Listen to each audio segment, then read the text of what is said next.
Понедельник, 5 мая. Так говорит ваш линейный календарь, чтобы держать вас в рамках. Ну и календарь, как и религия, неоднократно переписывались, начиная новый отсчет. Да и не у всех сегодня 5 мая.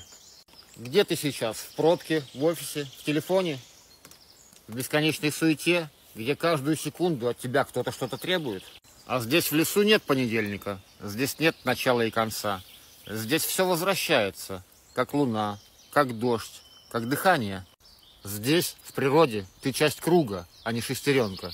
Ты живое существо. Здесь нет дедлайнов, здесь есть ритм жизни. Я бью в бубен, и дождь отвечает мне. Ветер качает деревья, а не нервы.